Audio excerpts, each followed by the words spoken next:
Alright, what is up guys? It is Coaster Watch here, and today I'm going to be reviewing Wild Eagle at Dollywood.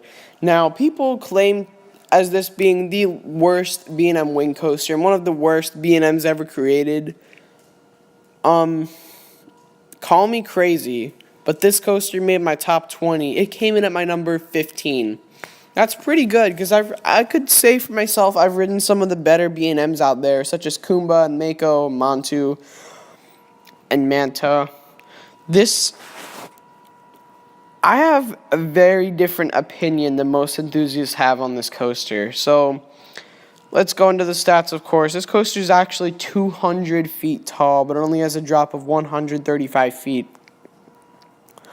Definitely very, very short coaster. It's about 45 seconds long, I would say, but the entire experience is about like a minute 30. It's awfully short. You get up that lift hill pretty quickly. So I'm going to go through the layout and then, of course, pros and cons, and then give it an overall final score. So I think you make a small left turn out of the station, head up the 200-foot lift hill, which that actually blows me away.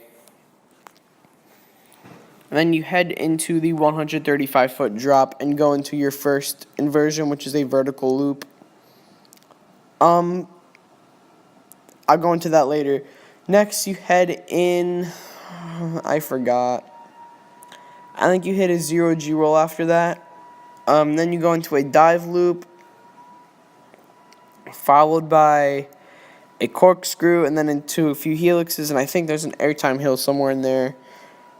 And then the ride is over. So, as you can tell by the way I attempted to point out the layout, this coaster wasn't very memorable.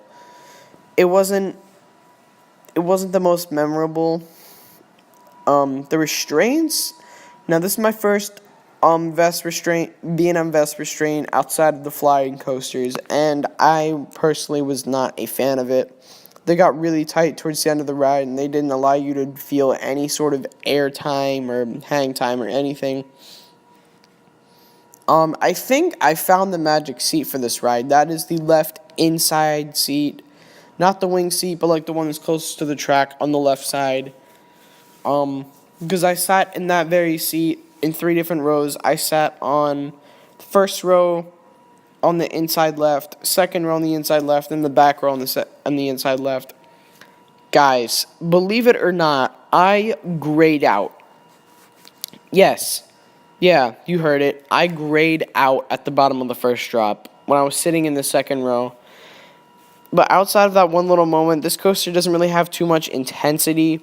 It just kind of floats around. I could honestly consider this as a family coaster. This thing is very, very graceful. If you're considering going upside down for the first time, I would honestly recommend this one. It is just awesome experience. It's not intense. You just feel like you're actually flying like an eagle. It is amazing. Front row, I would definitely recommend front row for this coaster because it won't really make too much of a difference if you sit towards the back. The restraints are going to tighten whether you're in the front or back or not, so just get used to it.